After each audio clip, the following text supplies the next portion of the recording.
3 weeks ago. Ito po ay patungkol sa pag-ibig ng Diyos. God's love. At napaka-inam at napaka-halaga po na maunawaan po natin ang mga bagay nito. Because we will clearly understand why Jesus is love. Why God is love. And so, we also have to be like Him. So, yung main text po natin, which is 1 Corinthians chapter 13. Nasabi po natin nung nakaraan, okay, isang mabilisan lamang po na recap, na kung saan ang pag-ibig po na ito, ang siyang dapat po na pumupuno ng ating mga puso. And if we jump in verse 4 of 1 Corinthians chapter 13, ang sabi niya po dito, that this is love. Love suffers long and is kind. Love does not envy. Love does not parade itself. It is not puffed up. Does not behave rudely. Does not seek its own. Is not provoked. Or is not provoked. Thinks no evil. Verse 6, does not rejoice in iniquity, but rejoice in truth. Verse 7, love bears all things, believes all things, and hope all things, and endures all things. And in verse 8, love never fails. Kung ating pong susuriin ang lahat ng bagay sa ating buhay, how does love affects us? How does love contributes to how we think, how we act, how we do everything in our daily lives? Because without love, it is impossible to give glory. Without love, we cannot show our worship and our praise to our God. And even right now, nung tayo po kanina ay kumanta, alam niyo po kung walang pag-ibig habang itinataas natin ang ating mga kamay at umaawit po tayo, God is not being pleased. That's why it is very, very important na maunawaan po natin that God or that love, okay, must guide us in everything that we do. So dito po sa Corinthians, sabi nga po natin ng mga nakaraan, ang mga taga-Corinto, they lack love. Kaya nga po makikita natin mula chapter 1 to the succeeding chapters, makikita po natin doon yung pangangaral o pag-remind ni Apostol Pablo patungkol sa mga taga-Corinto. Bakit po? Sapagkat sa Church of Corinth, nakita po ni Apostol Pablo ang napakaraming mga problema. Ano po yung mga problema na nakita niya dito? Isa po dito yung division. Sila ay nagkakampi-kampihan. Nakita rin po ni Apostol Pablo ang pagiging makamundo nila, ang pagyayabang nila. Nakita rin po ni Apostol Pablo na kung saan ang mga taga-Corinto ay immoral. Na maging ang mga kamag-anak nila, inaasawa po nila. Just imagine that. What else? Nakita rin po ni Apostol Pablo yung kanilang kumbaga parang yung kanilang pagkakaroon ng sakit na damdamin. Anong tawag ko sa English? Kumbaga parang yung grudge nila, thank you, Pastor. Sa bawat isa, kaya nga humahantong pa sila sa pagsasampa ng kaso sa bawat isa. Imagine that. These are all Christians. Take note, these are all Christians. Kaya wag natin sasabihin na, Kristyano na ako, I'm not worthy. Kristyano na ako, wala na akong sama ng loob sa aking kapatid. No, this can happen and these are happening even in this present church. Ano ba po? Nakita rin Apostol Pablo na inaabuso nila yung kanilang kalayaan. Bagamat natanggap nila ang kalayaan nila kay Kristo, ito naman po ay inaabuso nila upang pagbigyan ang kanilang mga laman. Makikita rin po natin dito yung mga marital disorder. Makikita rin po natin dito yung kanilang idolatry. Imagine, even Christians, they have idols. And we have learned that. There's so many times na naipis po dito sa iglesia ito, yung patungkol sa idols natin. That even our family, profession, and things like that can be our idol. Pati yung mga minamahal natin. Because ang idol po hindi lang umuyan yung debut. Kahit pera, kahit yung mga material na bagay, this can be our idol. And what else? Nakita rin po ni Apostol Pablo yung mga disorder sa church. Kaya nga po, sabi ko nga po nung nakaraan, dito sa Church of Corinth, nasabi ni Apostol Pablo, if you read in chapter 14, na sinabihan niya ang mga taga-Korinto na dapat ito, kayong mga babae, sabi niya doon, manahimik lang kayo kapag may nagkakatipon. Ano pong ibig sabihin nito? Hindi yan po ibig sabihin dito na ang mga kababaihan ay hindi na magsasalita o mangangaral ng salita ng Diyos.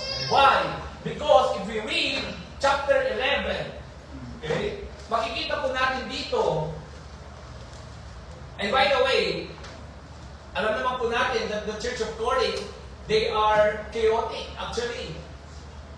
May ingay sila.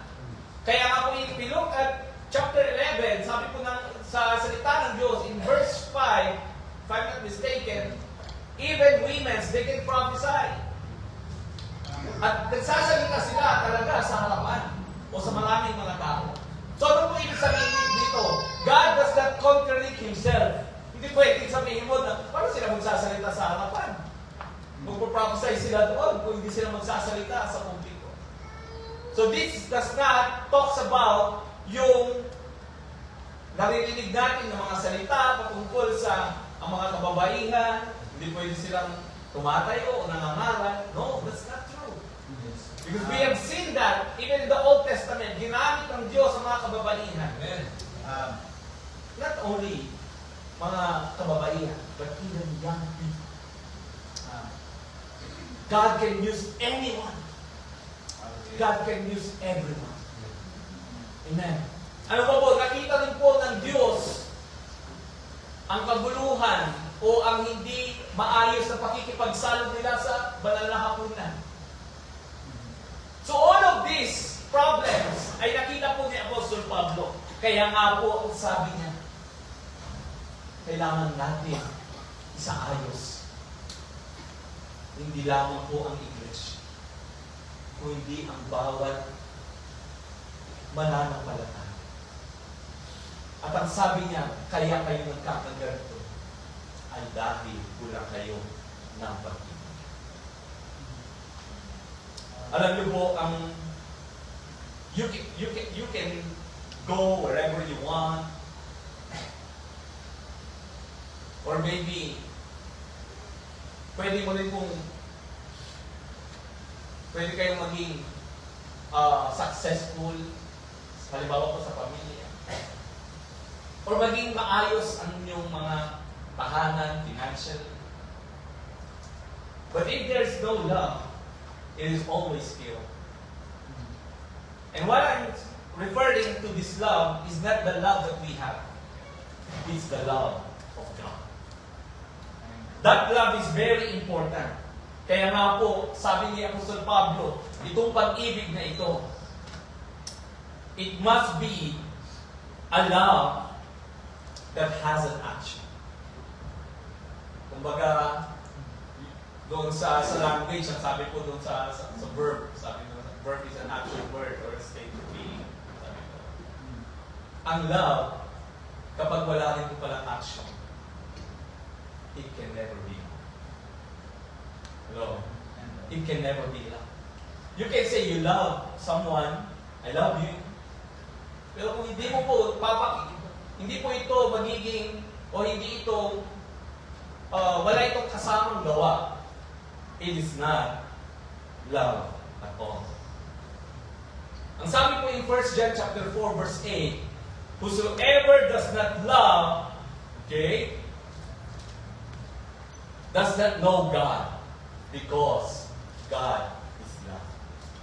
And we know that God is love. You know what? This is the very, should we say, this is the smallest definition of love. Kasi kung tayo, anong love sa'yo? Sa mag-asawa ka, iba-iba ang love eh. May love na sabi nila, may yung ang definition daw ng love nila, yung romantic. May mga iba naman, ang definition ng love nila, dapat clingy, mga ganyan, o material, mga ganun po. Iba-iba yung, sabi nila, sa word, love language. Right? Iba-iba yung love language ko eh. Dapat ganito mo ako ina-approach kasi mahilig ako sa flowers, chocolates. Pero kung naman, ang love language ko, dapat lagi tayong lumalabas o nagka-travel. Ano pa po? Ano mga love language sa mga tao? Right? So, daming definition ng love para sa tao. At iba-iba po yan. Depende. Pero this is a very important definition of love. And what is the definition of love? It is just a one word. Love is God. Love is God. God is love. Love is God. A very small, the smallest definition of love is God. Just come to think of it. Napagamat, madalas natin naiisip o nasasabi, God is love, but sometimes we really do not understand what is the meaning of God is love. Di mo ba? Ang alam lang natin, God is love because God has forgiven us in our sins. God has offered His life as a living sacrifice. God has offered His life on the cross, and we were saved by His love. So ito po ang alam natin patungkol sa pag-ibig. But according to the Bible, love is God and God is love. No, that's why we can say na we don't wonder why God speaks so much about love. Because He called Himself love. Amen. Kasi totoo yun. If you are love, and if you have love, you will keep on talking about love. You will show love.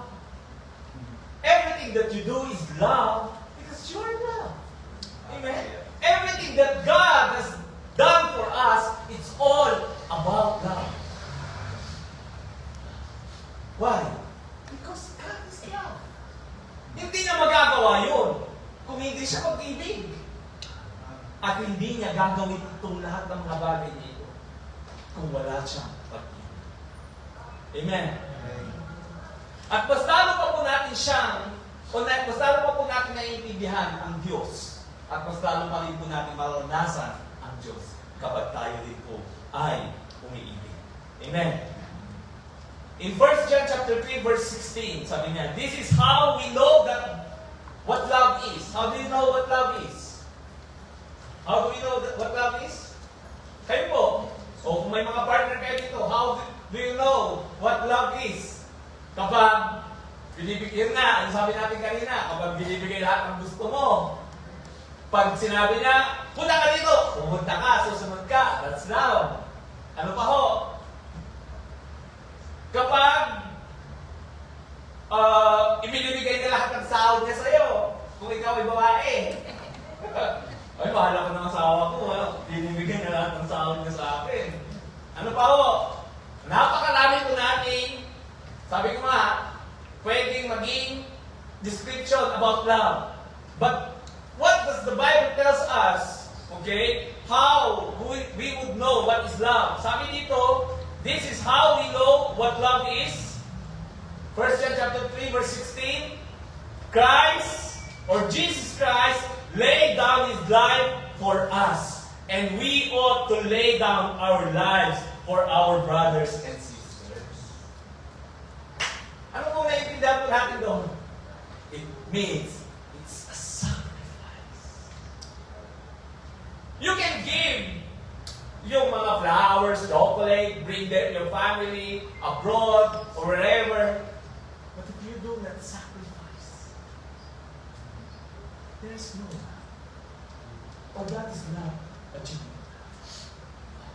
And sacrifice means it will hurt you. Sometimes, yung pag-ibig na yan,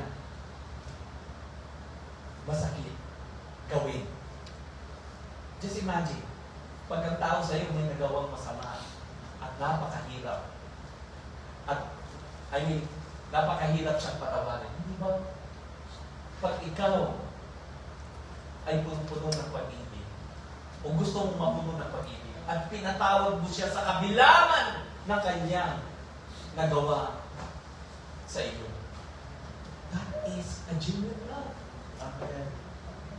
Bakit? Ang tao kasi, bibigyan ka lang ng flowers, bibigyan ka lang ng rosas, sabi pala sa ng tsokolate, dadalhin ka kung saan-saan. Siguro dahil just to please you. O, kita nga, pupunta na tayo doon, kakain na tayo doon, para manahimik ka na.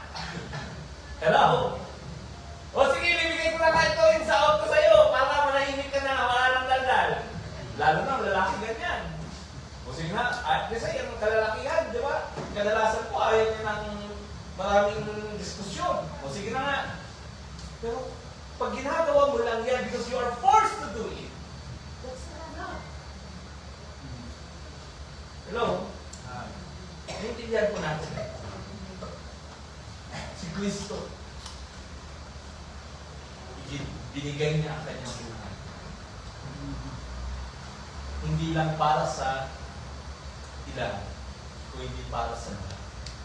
And that is a very remarkable demonstration of what love is all about. And the Bible tells us na we have to do the same thing. Ano ibig kong sabihin nun? Na kailangan po ba natin magpakamatay din para sa kapakanan ng ibang tao? Yung po ang ibig sabihin nun? Because the Bible says, He says that knowing we need to lay down our life for our brothers and sisters. Ano pong ibig kong sabihin nito? That we have to lay down our life for our brothers and sisters. The same as how Jesus laid His life for us. He loved us unconditionally. Hindi mo ba si Kristo? Kahit ngayon, nagkakasala tayo, patuloy na minamahal tayo ng Diyos. He forgave us. He cleansed us. He blessed us. And God says, we have to do the same thing sa ibang tao. Ibig po sabihin, hindi po tayo nalilimitahan. Ibig po sabihin, hindi conditional yung ating pag-ibig sa tao. Hindi dahil mabait siya, kaya mo siya mamahalin. Hindi dahil humingi siya ng tawad sa iyo, papatawarin mo siya. Kahit hindi pa humingi ang tao ng sorry sa iyo, sa puso mo dapat patawarin mo na siya. That is love. Why? Because there are people, iintay pa nila. O mag-sorry ka muna. Hindi ka patawarin ka kung hindi ka mag-sorry. Conditional. Lahat ng ginagawa natin, kung minsan conditional. But God is telling us, let's love like Jesus. We have to lay down our lives to them as well. That we will love them unconditionally. Hindi lang sa pamilya natin. Minsan, mahal lang natin pamilya natin eh. Pag ibang tao, hindi na natin mahal. Pagpatawad tayo sa pamilya natin, pero pag ibang kapwa natin, kaya sino ka babae, hindi ka papatawarin. Hello? And these are all happening in the church of Corinth, and this is happening in the church today. Maraming mga Kristiyano hindi marunong magpatawad. Ngayon pa lamang po, kung tayo po ay hindi po nasalita dito, patawarin na, kahit na hindi pa po sila humingi ng tao. Let's release forgiveness. Let's release forgiveness this week. Because the Word of God says, na pag hindi tayo makakatanggap ng pagkakatawad. Not until we forgive them.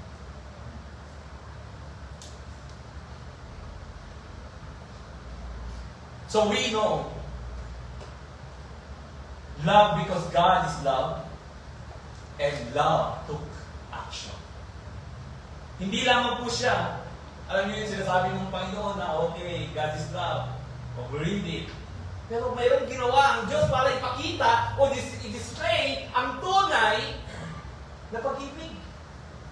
Kasi kung hindi pinakita, just imagine, na-realize ko mali po kung hindi bumaba ang Diyos dito sa lupa at naipako sa krus para sa kasalanan ng bawat isa atin, we will not understand what true love is.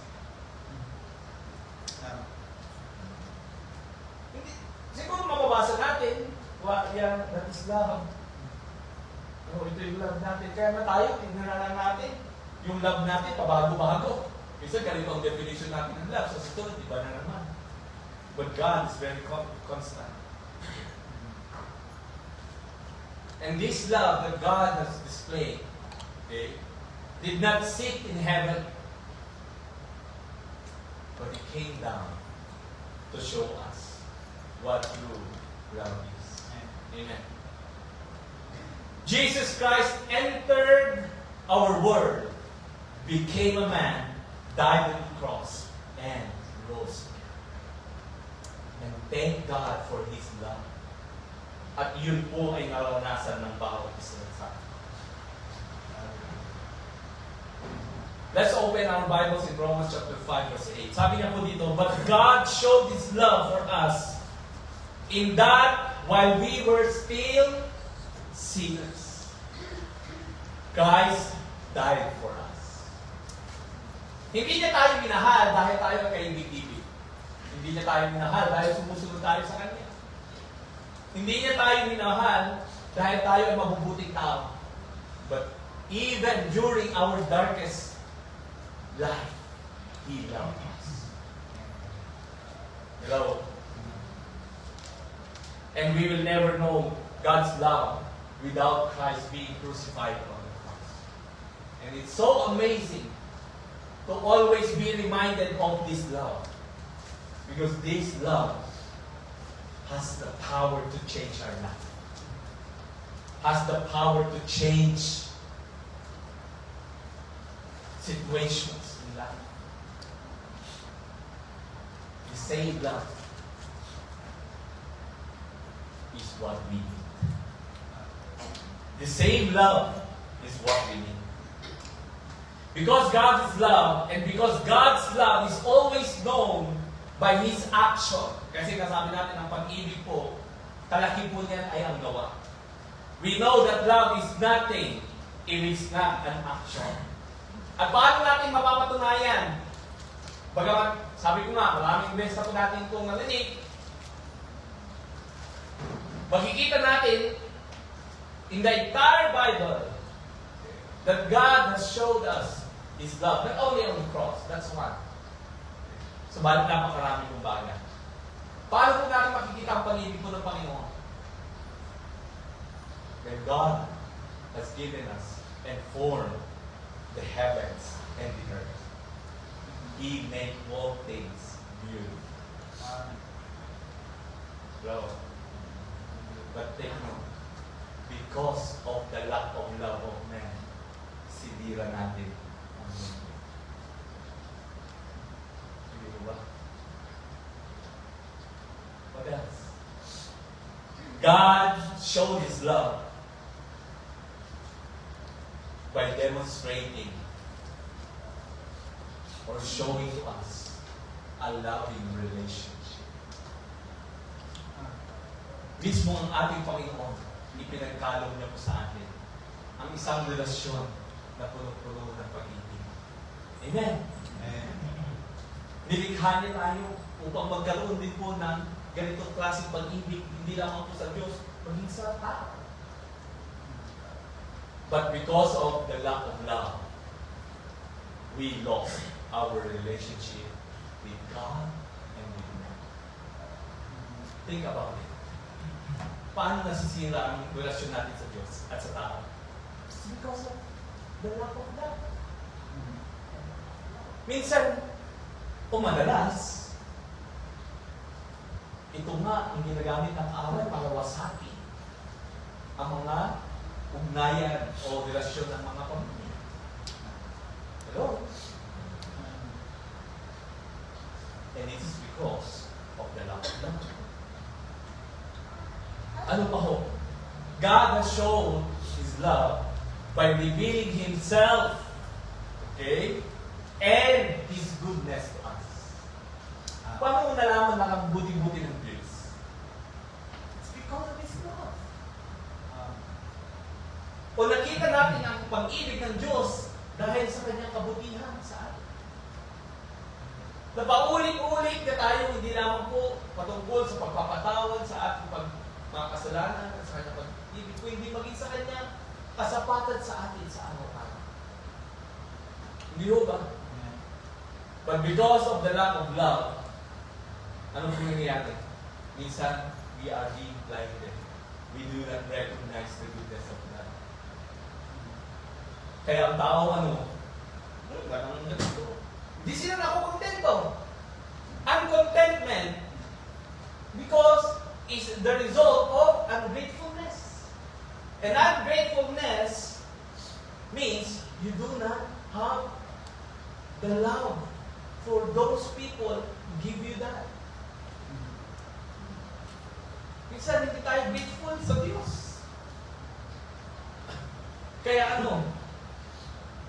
nagiging masakim ang tao. Nagiging makasarili. Why? Because they do not recognize how God or how good God is. Ano pa ho? God, of course, showed His love by giving us His only begotten Son. And yet, because of the lack of love, we crucify Him. Nakukuha ko na. God has showed all love. And we show lack of love. Ano pa ho? God showed His love by rescuing us from our sin. Pero tayo po, paano natin sinuklian, anong pinapakita natin? We showed love of love by returning and doing or keep doing the same thing. And that is sin. So paulit-ulit tayo bumabalik doon.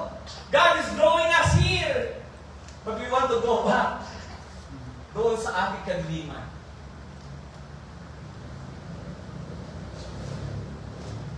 God also showed His love by redeeming us and making us a new creation in Christ Jesus.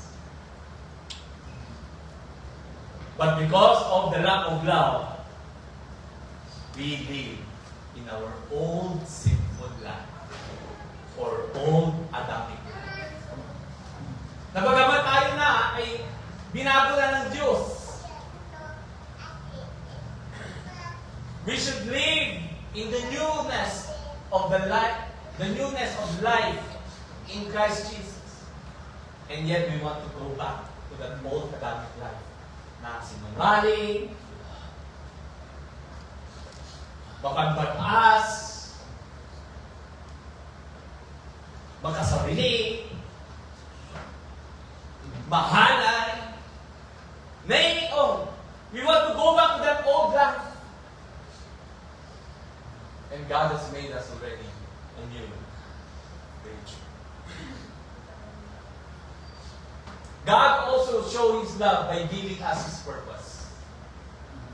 Ipinagkaloob po sa atin ng Diyos ang Kanyang layunin. Kaya nga po, paano po natin nalaman ang mga bagay na ito? Sa pamamagitan ng Kanyang pagpapahayag ng Kanyang layunin sa ating mga buhay.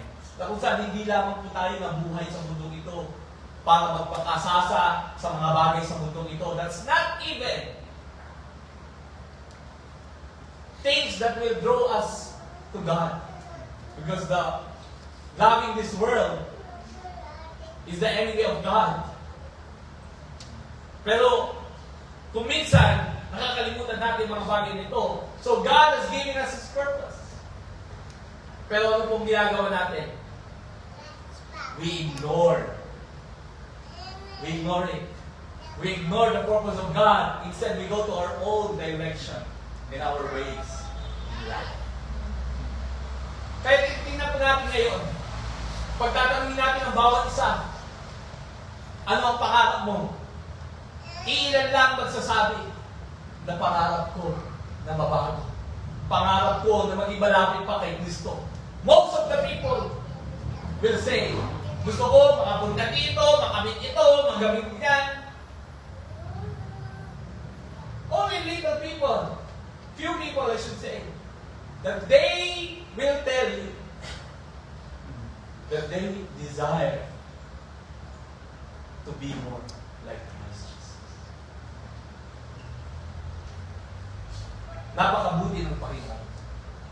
Because of His love, nakita rin po natin na ipinagkaloob niya sa atin ang kanyang banal na Espiritu upang tayo ay magkaroon ng kapangyarihan sa mundong ito. To overcome the ways of the enemy. Yung mga temptation, paano tayo makakapag-overcome sa mundong ito? We have to be filled by the Holy Spirit of God. That's why He gave us the Holy Spirit. But because of the lack of love, we become powerless. Kahit ilang mga Kristyano, hindi man lang makapag-pray. They are powerless. We should be powerful. Why? Because God has given us His Holy Spirit. This Holy Spirit raised Christ from the dead.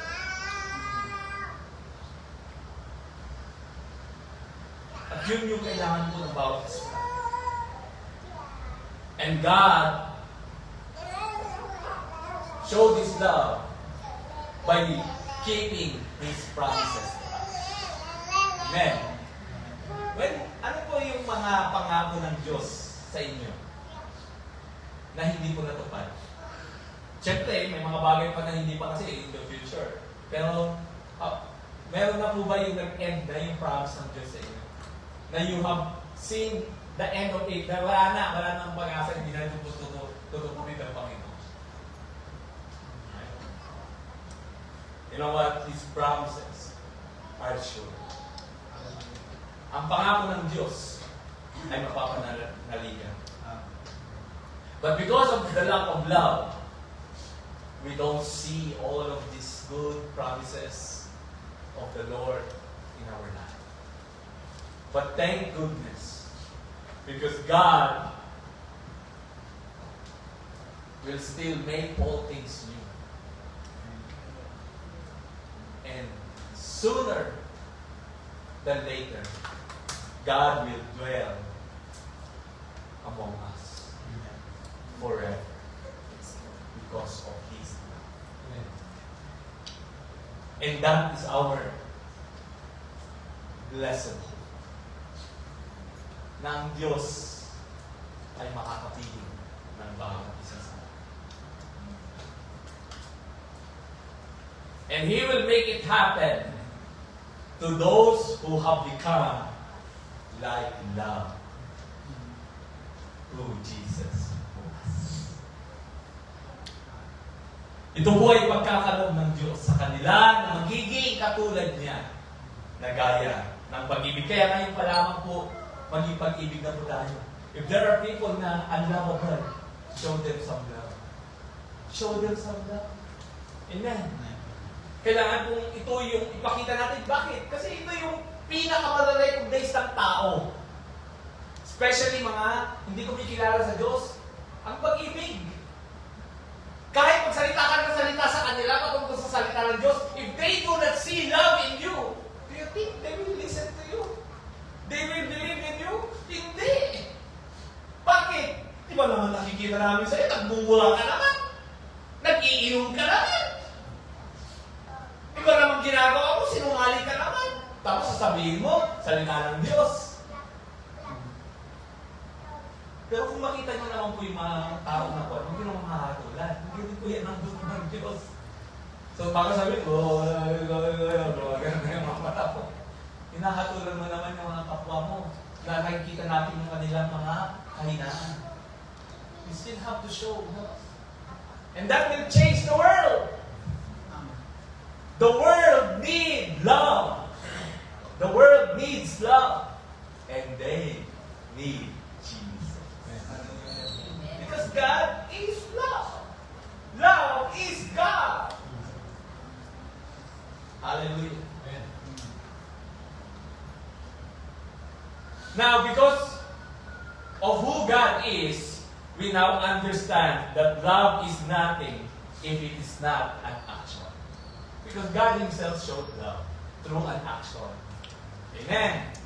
Kaya tayo po, lahat po tayo dito, walang exempted dito. Huwag yung sasabihin para lang sa mga pastor yan, o para lang sa mga church leader yan, na kailangan sila maging lovable, na madali silang lapitan.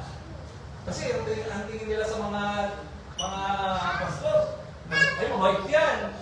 Puno-puno yan ng pag-ibig, madali ko yung lapitan. Hindi po, kahit na kayo. Lahat po tayo ay tinatawag ng Diyos sa pag-ibig na ito.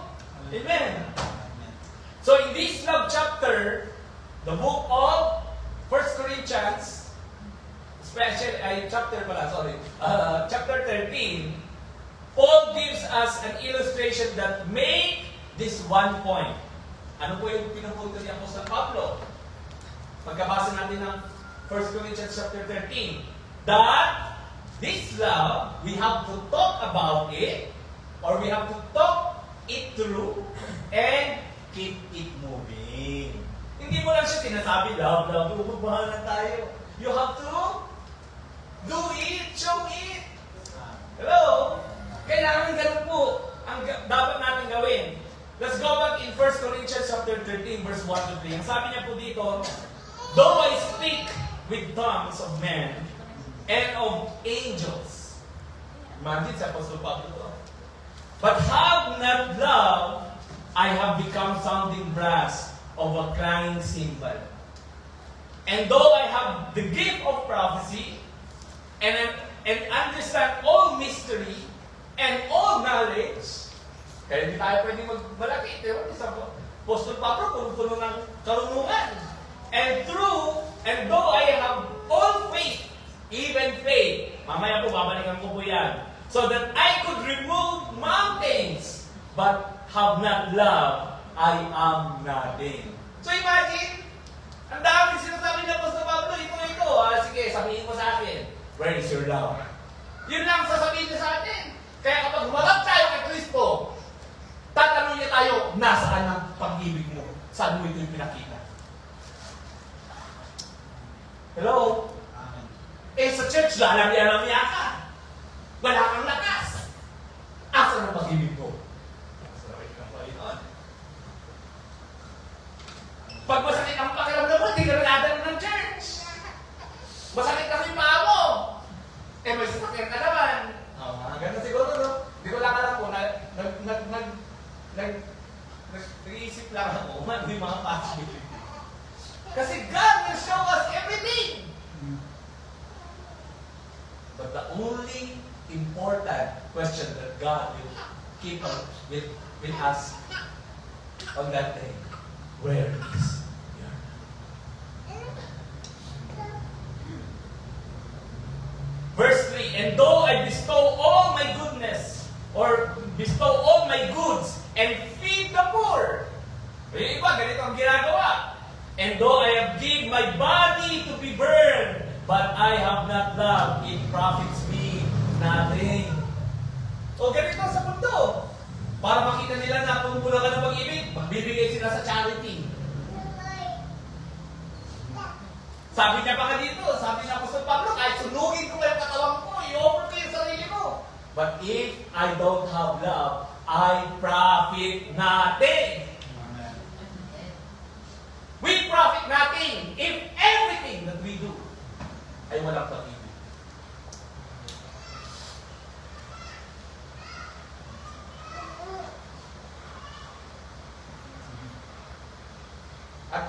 maintindihan po natin kung ano po ang ibig sabihin nito.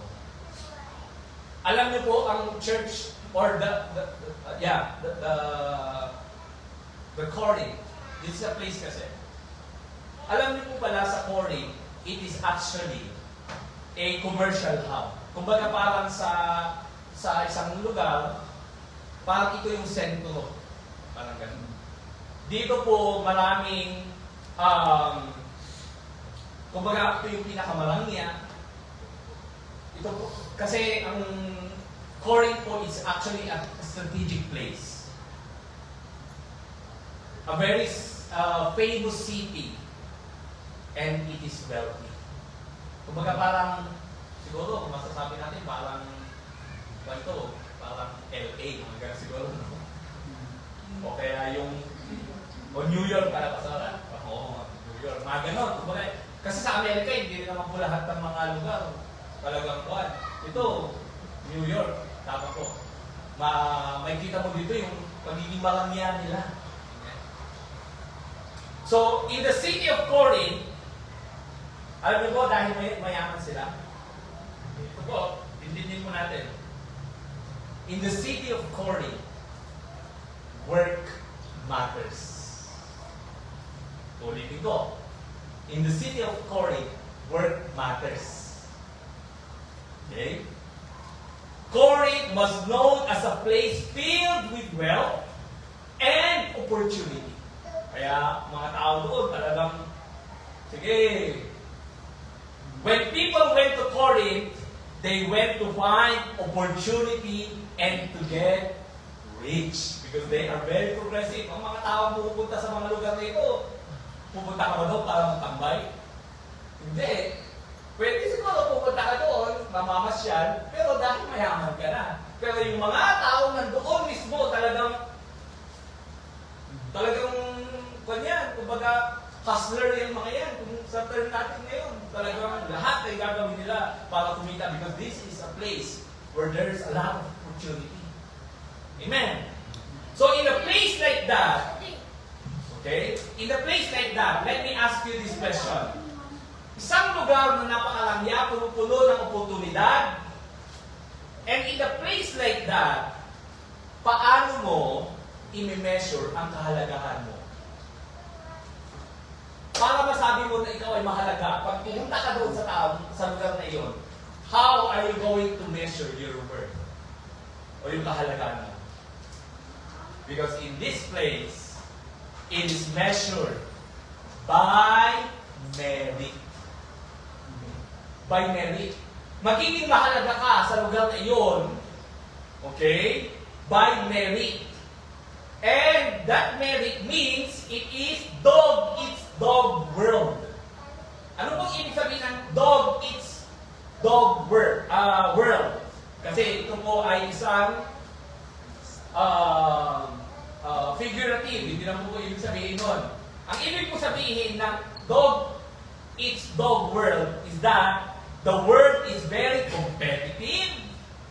People often act selfishly, ruthlessly to succeed, even it means harming others. So kapag ikaw ay nakapunta doon, hindi pwedeng pabandi-bandi ka doon. Talagang, ay, yayaman ka doon kung gusto mo talagang yumaman doon. At makikita nila kung gaano ang iyong kahalagahan sa lugar na iyon kapag kung gaano ka na-describe everyday. Kung paano ka nag-hustle sa lugar na iyon. Bakit? Dahil kapag wala kang ginagawa, ano ka? Worthless ka. Kung ikaw doon, tambay ka lang doon, wala. Wala kang magagawa doon. Worthless ka. Wala kang silbi sa lugar na iyon. And because of that, only the elite survive in those places. Or in that place. In the place of Corinth. Your worth is found in what you can do. Okay? In what you can do. Gaano ka kahalaga? Sige, tell me. Gaano ka kahalaga? Ang tao ganyan. Ano ka? Anong kabuluhan mo? Bisa ka, dati sa mga magulang natin wala kang silbi. Bakit? Wala kang ginagawa Magkakaroon ka ng silbi kapag may ginagawa ka. Amen? Sa bahay na lang, nalangit po natin yan. But in this place, Real God. Because you have to thrive to survive. Gagawin mo lahat para mag-survive ka because your work there is measured on what you do. Amen? So when we evaluate work, we tend to evaluate based on merit, and that is what we always do. Bilang isang tao, ganun din tayo eh. Ganun din ang tao. Paano mo susukatin ang isang tao minsan? Yung kanyang merit. Ano ba ang estado niya? Hello? We often judge someone's work by how amazing their achievements are.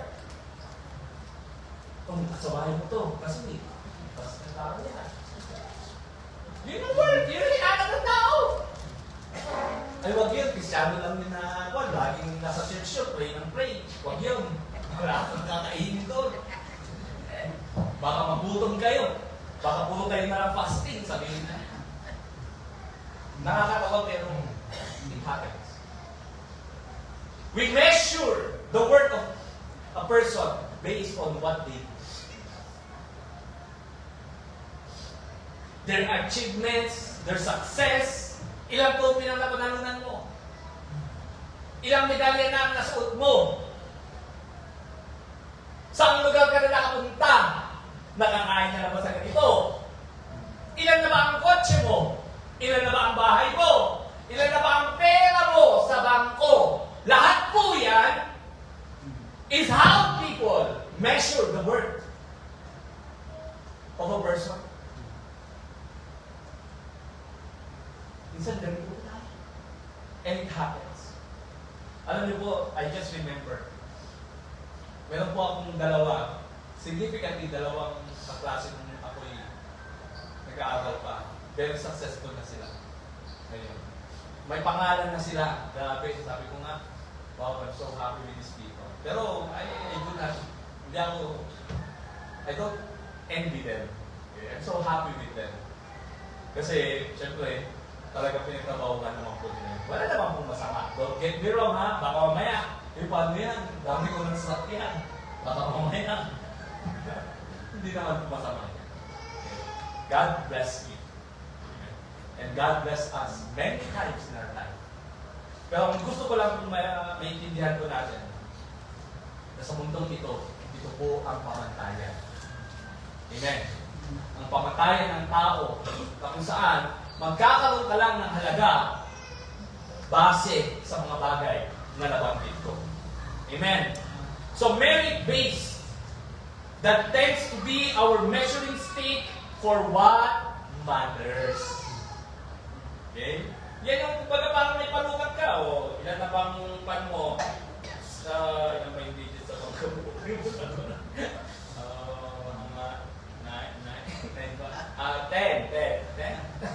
10 na ba yung digits mo sa bangko? May 1 milyon. 10 ba ang 1 milyon? 10 digits. Wali pala. 6 digits, hindi 7 digits pala, hindi 10. Billion na pala yun. 7 digits na ba yung nasa bangko mo? Hindi ka pa pwede sa anak ko. Ganyan, di ba? Napagtapos ka na ba? Kapag hindi pa pwede. Gusto ko sa anak ko, ganito, ganyan. Ano bang pamilya nga galing? Baka, hindi pwede. Marami tayong measuring stick na ginagamit. Amen? Because that is the world, do. Amen? But Paul understand that God's measuring stick is different from ours. Ang measuring stick ng Panginoon, nakikita niya sa bawat isa sa atin ay kakaiba. God understands that every ability, take note of this, Christians, God understands that every ability that we have or that we possess ultimately comes from Him. Saan po ba nagagaling yung kalakasan mo, abilidad mo, kakayanan mo? It all comes from Him. And He gives us the gifts. He gives us the talent, and so on and so forth. Ang iba, yung mayaman, nakikilala dahil sa mga bagay po na ito. He gives us the skills. All of this comes from God. He gives us the energy and the strength. Kasi kahit kung may skill ka, talented ka, paano kung wala kang lakas? O paralisado kang tao? Anong work ng skill mo? Diba? So lahat ito ay nagmumula o ibinibigay ng Diyos. He gives us the capacity and capabilities. All of these things comes from God. Do you recognize that? Na lahat ng bagay po na ito ay nagmumula sa Diyos. If anyone does anything worth doing it, is only because of what God gives them, then it is worthless. Because of that, okay, ano ang magbibigay ng magandang impression sa Diyos? If skill lang, if achievement lang, if talent lang, eh, hindi naman tayo lahat, pare-pareho. All of those comes from God. Amen. So He knows we couldn't do them apart from Him. Apart from God, we cannot do those things. We cannot be skillful, talented. Wala. Hindi natin kaya. So if God removed that, pag niremove yan ng Diyos sa atin, kamusta tayo? Okay? We will instantly be lacking. Wala na. Especially if you die. Wala na. Wala ka ng kabuluhan. Namatay ka na eh. So, while we tend to evaluate the merit of this world based on this accomplishment, talents and gifts, achievements, there is only one thing that God wants for you and me. And what is that? A worthwhile act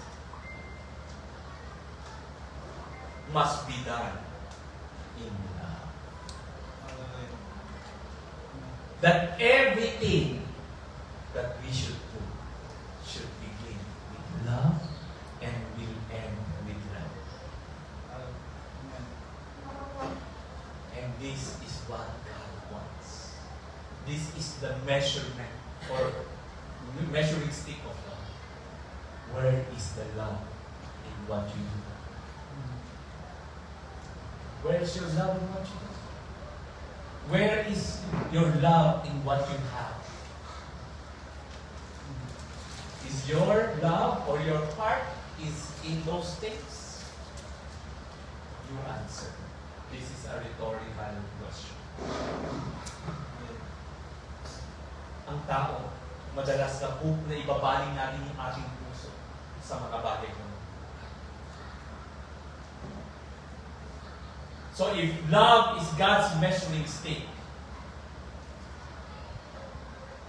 for what matters, that means that we all have to, or we all have the capacity to praise God. Amen. Because the only requirement of God is love. Therefore, lahat po tayo dito may capacity to praise God. Hindi mo ba nakating kaya yun? He has given us equally. He has shown us all the love. So our action pleases God when our actions are done in love. Kaya wag po kayong makukontento na gimawa ka lang na mabuti. Make sure that when you do good things, there is love in there. Halimbawa, tumulong ka, nagbigay ka, nagpatawad ka. Ano ba ho? Pumunta ka dito sa church. Ginawa mo lahat ng bagay nito. Make sure ginawa mo, make sure with love. And God is being pleased with that. Hindi pumunta ka dito. Sabi nga ni Pastor, Eric, naantok ka. Baka walang love doon. Kasi, natutulog ka eh. Lalamya-lamya ka. Nagpe-praise and worship, nakaganon ka, baka walang love doon sa pagpupuli mo. Hello? Kaya naman, kasi kailangan tayo nagpupuli. Taas mo kamay mo kung kinakailangan. He has given us all of this. Fairly and squarely. Hindi ng Diyos natin. Hindi mo kailangan magkaroon ng magandang boses para magpuli sa Diyos. So our actions should have love. Eh paano yun? Ang sabi ng James chapter 2 verse 17, faith without work is dead. O so, anong ibig sabihin mo? Na kailangan lang daw yung action mo. Kasi nga, yun yung pananampalataya mo. Pero hindi niyo po ba napansin? Okay? Sabi na doon sa James chapter 2 verse 17, faith without work is dead. My question here is, how can you have faith without love? How can you have faith without love? Because faith, okay, is our connection with God. Amen? Ito yung nag-ugay sa atin sa Diyos. Believing on the things that you cannot see. So, kung walang love, doon sa faith mo rin, kaya nga, di ba, nabanggit ni Apostol Pablo sa 1 Corinthians chapter 1-3, kahit may pananampalataya ka, kung wala namang pag-ibig, it's useless. Kaya do not say, oh, mataas ako lang ng palataya because I do all of these things. Eh, kahit gawin ko pa po lahat yan, kung wala namang pag-ibig, wala din po kapulihan. Kahit ikaw yung pinakamaraming ginagawa dito sa church, ikaw yung pinakamaaga, siyempre kailangan maging maaga ka. Baka sabihin, ay, yung pala, hindi magigilig na ako, hindi. Ang ibig ko lang kung sabihin, lahat po ng ating ginagawa must have love. And that will please God. Amen. And this is the great news. Kasi lahat po tayo may capacity para gawin po. Lahat po tayo pwede magpakita at ipakita ang buhay ni Kristo. Because this is who He is. God is love. Amen. And love never fails. Amen. Alam niyo po, sabi ko nga, Lord, kahit na gawin ko pala yung mga bagay na ito, kung wala po sa aking puso na pipilitan ako, magiging wala pang lupa. Nawa sa araw kong ito, ang lahat ng bagay po ay simulan po natin sa Panginoon. Ang lahat po ng bagay ay gawin natin ng may pag-ibig. At ang lahat po ng bagay na ito, na gagawin natin ng may pag-ibig, ay magbibigay ng kapulihan sa atin.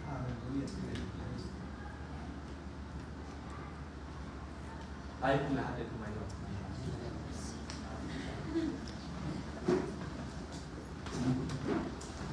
Salamat ulit. Panginoon, you have demonstrated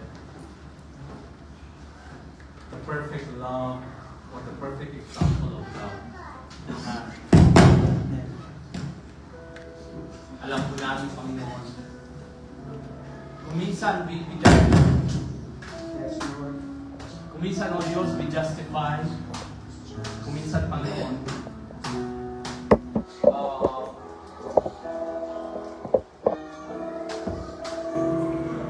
hinahayaan natin na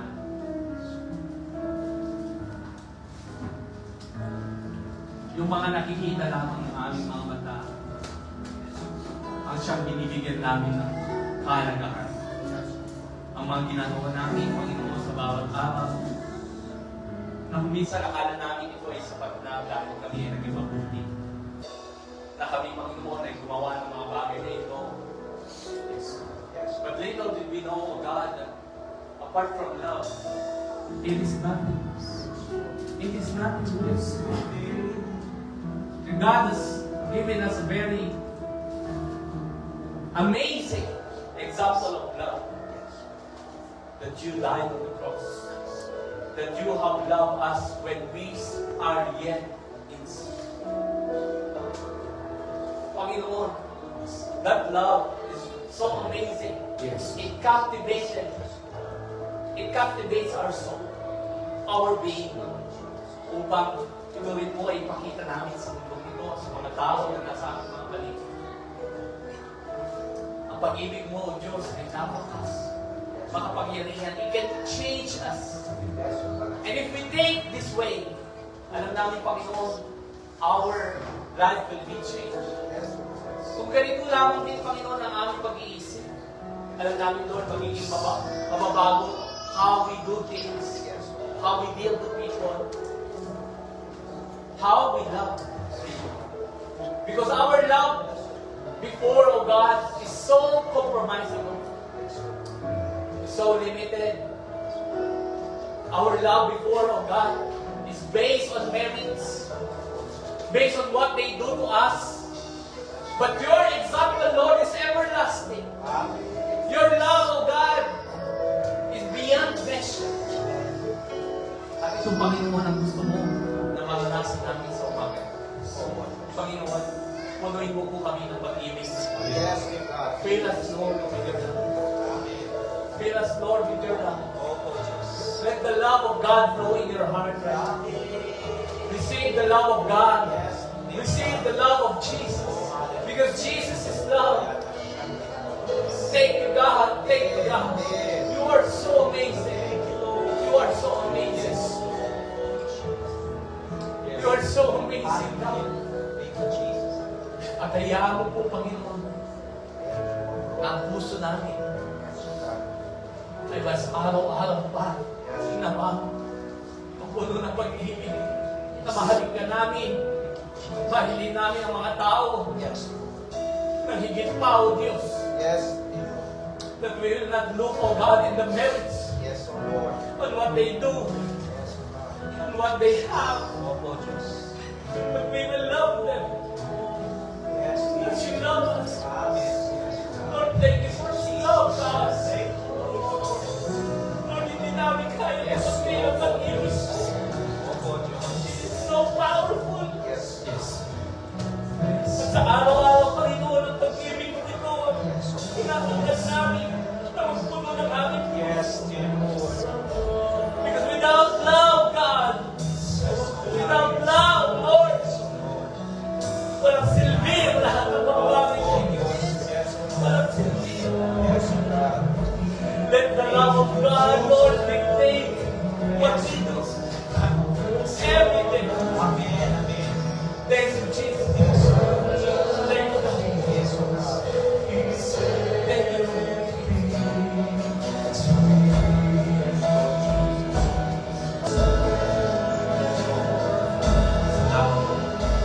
Thank you, Jesus. Thank you for your perfect love, God. Yes, Hayaan mo po na ito ay maghali din po sa ating mga puso.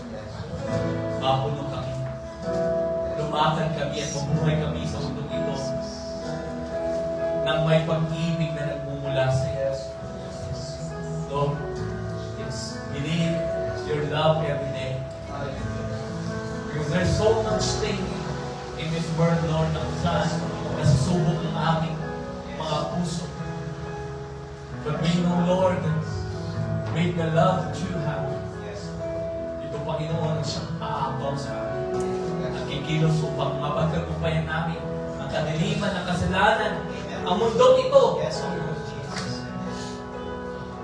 Hayaan mo that we will walk in the same love that you have shown us.